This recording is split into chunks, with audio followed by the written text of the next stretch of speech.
Okay, for our last day, we are ending with my very favorite topic, which is language acquisition. So, in language acquisition, we have several big questions that we're asking. So how did you learn your first language, or if your parents spoke different languages, your first languages? And how is this process different depending on the language that you're learning? If you're learning a tone language like Chinese versus English, or if you're learning Chinese and English at the same time, what are the differences or the similarities that you see there? We also look at why is it so hard to learn languages when you're older. This relates to the critical period hypothesis that we talked about before. And then sort of the two biggest questions are how much of your language abilities are innate and how much is acquired through experience, and then how much of our language acquisition abilities are specific to language itself and how much is based just on sort of how our human brain processes information. And these questions, we don't really have answers to all of these questions, but these are sort of the broad driving questions of this part of linguistics. All right, first we have a distinction, acquisition versus learning. We say acquisition, language acquisition. And when we say that something is acquired, it's because it seems to just sort of happen on its own. You can't really stop it.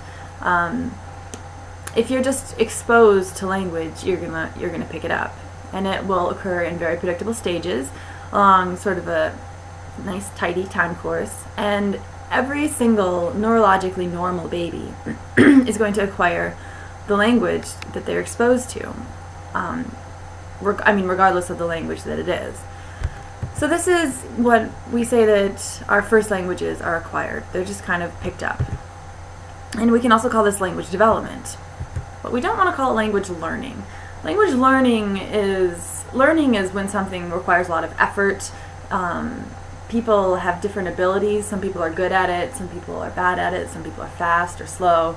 And for learning, you have to actively participate, actively seek out the knowledge. It doesn't just sort of come to you like an acquisition.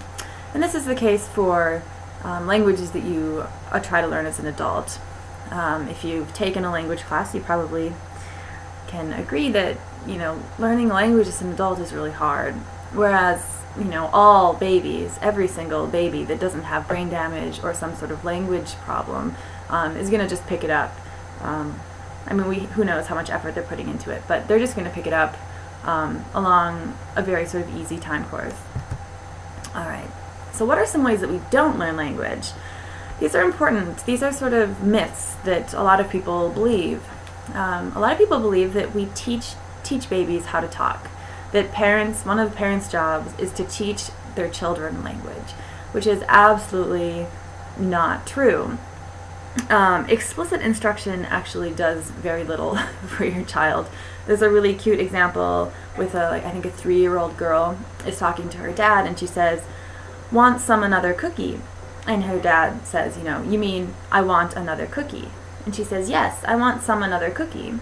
And he says, he goes about 10 times saying, "No, say I want another cookie." And she just is completely oblivious to his instructions.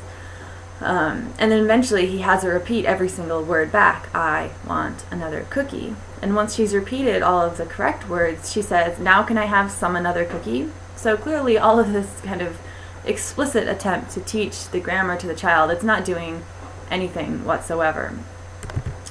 What about face-to-face interaction? If you're not explicitly teaching, at least, communicating with your child helps them learn, right? Well, it may help them learn. It's not completely a closed question, but there are definitely some cultures, like Samoan, where you don't really talk to babies. They're, loved and they're cared for, but since they, don't initially understand you and they don't respond, they don't talk back to you in an adult-like way, they just don't talk face-to-face to their children. And the children, pick up language just fine, and they're not slowed down by this lack of face-to-face communication. Language learning is also not done by imitation. If it were done by imitation, I would only be able to say the sentences that I have heard my parents say, or that I've heard someone else say. But instead, we are actually, I mean, we hear these sentences that people say, and we extract the rules, and then we use our own rules to generate our own sentences. So it's not just imitating back what we've heard, but it's actually learning the rules so that we can generate our own sentences based on our mental grammar, the grammar that we have in our mind. And finally, reinforcement, saying good job, or you said that right, or you said that wrong. That actually doesn't really do much either. Turns out parents don't really do that, actually, so it's clearly not necessary. Parents, they are encouraging, but they're mostly responding to the content of the children's early attempts at sentences, and not really to the grammar or to the phonology. So reinforcement isn't necessary either. So they don't use all of these things. How do they do it? Well, it's mostly, especially at first, just pattern detection and statistical analysis. Babies are great at statistics. They can hold tons and tons of numbers and probabilities in their heads and calculate them all out and use these statistical properties, the statistical properties of language, to actually learn a lot.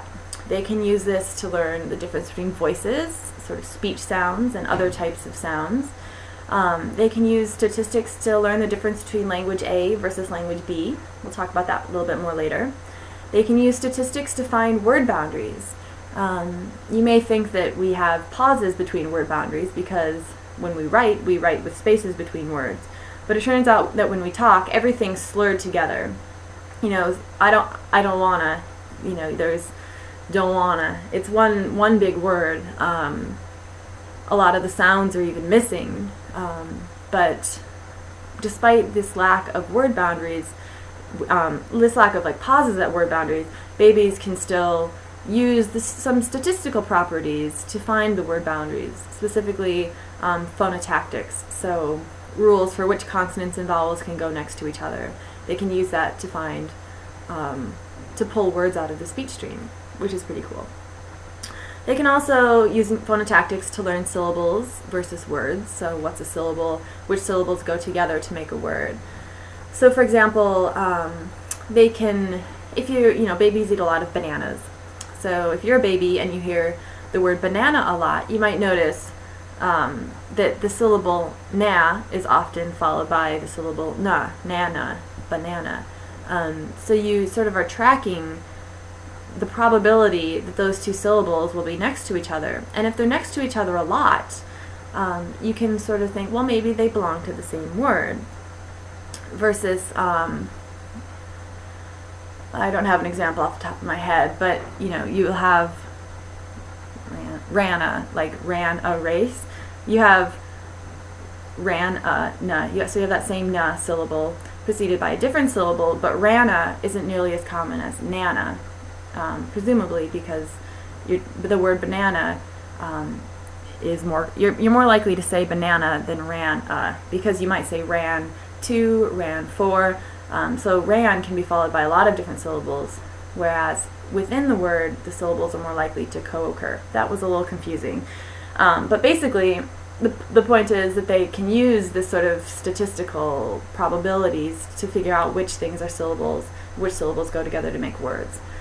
Similarly, for deciding which are function words and content words, function words tend to be shorter, they're more simplified phonologically, and they only have one syllable usually. You can also use statistical patterns to figure out the difference between nouns and verbs.